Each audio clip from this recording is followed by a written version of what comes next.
Okay, so now we are talking about the second problem in our sample one for the final. So the second problem actually asks us to determine the moment coupled by the force and actually the version of that, but with flipped the direction. That is a negative for negative force F here. So how can we approach that? Okay, so now we are supposed to find out actually it's the moment couple of the force, but it is actually it is in vector form, right? Okay, the way how we can approach that, it is actually this problem here. It is more like examining our uh understanding of the concept for moment couple here.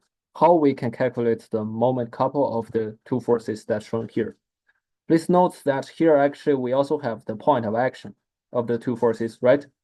Okay, so we have the coordinate of the tip. Actually it's the tips of the two forces, right? That indicates that we are going to make use of we are going to make use of the information, right? Okay, so now we are going to approach that, right? Okay, so we know that moment couple vector equals to what? Equals to, okay, so it is R cross F, right? This is R cross F here. R is what? R is actually the direction, it is actually the position vector directed from negative force to positive force here, right? So it is actually from negative force to positive force here. Okay. So now, probably our students have a question here. Is it okay if I have my position vector directed from point 230 to 304? Of course, you can do that, but in that way, you are going to have R cross negative F here, right? Because the head of your position vector is on the line of action of the negative F. Okay. So now so now here actually we are going to find out R here, right? R equals to what? Okay, R is actually the difference of it is a difference between the two, it is actually the difference between the 2 points here, right? Okay, so now we have the X component equals to what? It equals to the X coordinate of the endpoint, the X coordinate of the endpoint or the head of the position vector, which is actually 2 here, minus the X coordinate of start point, which is a 3 here, right? Okay, times I, and plus it is a 3, the Y coordinate of the endpoint, minus Y coordinate of start point, which is 0. Okay, then plus it is a Z coordinate of endpoint, which is 0. Z coordinate start point is 4, right? Okay. Okay, you have it equals to negative 1I plus 3J plus, oh, sorry, it is a negative 4K here, right? Okay, given this, we are going to have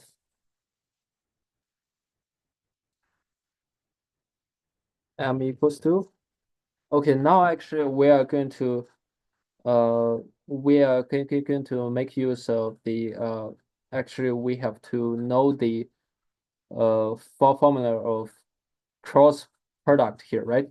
So the formula is actually in the appendix. So you can find that it is actually in the appendix here at okay, so actually it is in the page 2 of our appendix at the very top here. It is actually the cross product here. Please note that A cross B, we have the components of A in the second line and B is in the third line. So you have R cross F, you're going to have R in the second line and F in the third line, right? Okay. So now we have the cross product here is a first line IJK and second line will be it is R cross F. So we're gonna have R the component of R. So it is a -1, 3, -4, right? Okay, and the third line will be the components. And do we know the components of the force here? Yes, we know, right? It is a 1, -3, 0. Okay, so now you're going to find out it equals to. Okay, so now actually here is it is information not in our appendix. So you are supposed uh to have that in the actually in the cheat sheet that you have. Okay, so that would equals to.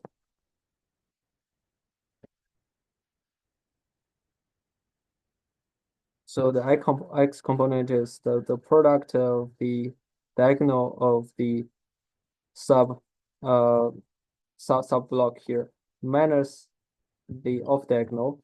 Okay, so that will be I times okay the product of diagonal minus off diagonal, right? Okay, here. Okay, so for my J here, please note for J it's switched to negative here. Okay, so then times again, it is a diagonal minus off diagonal, right? So it is a diagonal minus off diagonal. So here we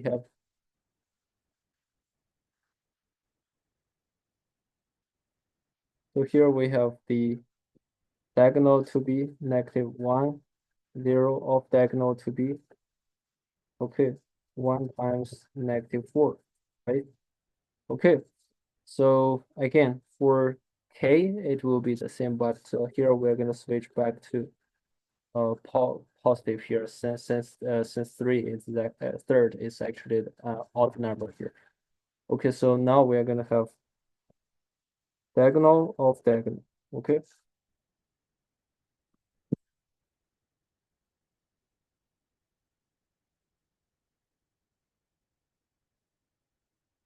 diagonal which is actually -1 times -3 minus 1 times 3, right? And if you calculate that, that will equals to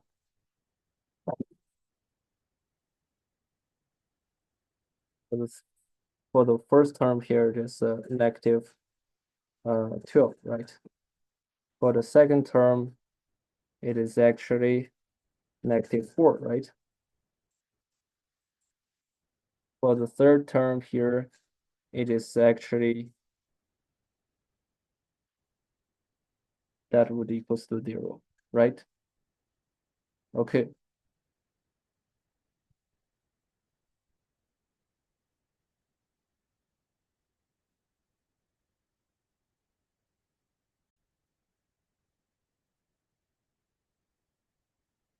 It is negative 12i minus uh minus 4j, right? Okay. So it is as asked, it is in Cartesian format here. It is the answer for the first question here. Well, what is the answer for the second question here? So what is the second question asking about? It is asking us to determine the shortest distance between the two forces. Actually, it is between the line of action of the two forces, and we can denote it to be. Okay, okay, so if I visualize here, it is actually the perpendicular plate distance here, or in as indicated, so it is the shortest distance here. And suppose that we indicate it as d, and what will d equals to? Again, it is actually seems like it is a geometric problem here, but it is actually a a problem that's examining our concept. What concept it is actually referring to? It is actually referring to that the magnitude of the moment actually equals to what? Equals to the magnitude of the force, right? Times the d here. D is actually is the distance between the line actions of the two forces. Okay, so actually it's seen that the magnitude of the moment vector equals to the product of the magnitude of force and the shortest or the perpendicular distance between the line actions of the two forces. Okay, so now in this equation here, what do we know? So first, in the previous question here, we already know the y vector form of the moment couple, right? Therefore, we can find out the magnitude of the moment couple here. And for our force vector here, what do we know? So we already have the force vector here, and we can find out the force, the magnitude of force y vector, right? As long as long as we know the two magnitudes, we can definitely find out the distance here, right? Okay, so now we what we need here is that, so we're in this equation, we have the magnitude of the moment couple equals to what? So in the previous question, already have the vector here, so the magnitude will be summation of the squares of the components, right? And then square root. Okay. And you are supposed to find out it equals to. Okay, please note that we have the unit here is that it is a Newton meter here. Okay. Therefore, it is actually equals to square root of the two numbers, which is 12.65. Okay. So we have the magnitude of force equals to what? It is actually equals to, again, given that we've already know the magnitude, we've already know the vector form of the force here, right? So again, it will be summation of squares of the three components, right? Summation of the squares of the three components. Okay. Which equals to square root of 1 plus square of 3, right? So it is around pi here, the square root of 10. Okay, so now we have d equals to the quotient of the two, right? It will be the quotient of the two numbers, which is we have the magnitude of moment divided by the magnitude of force, right? Okay, which equals to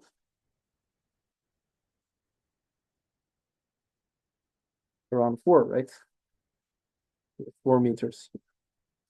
We have 4 meters here. Okay, so this is actually the answer of our second question here. So the second question is actually examining our understanding and actually is examining our understanding, examining our concept about the moment couple here. Okay, so as long as we are familiar with the concept of the moment couple, it will not be a big problem. But actually, if we don't know the concept, so we will feel like there's a completely no clue to approach that.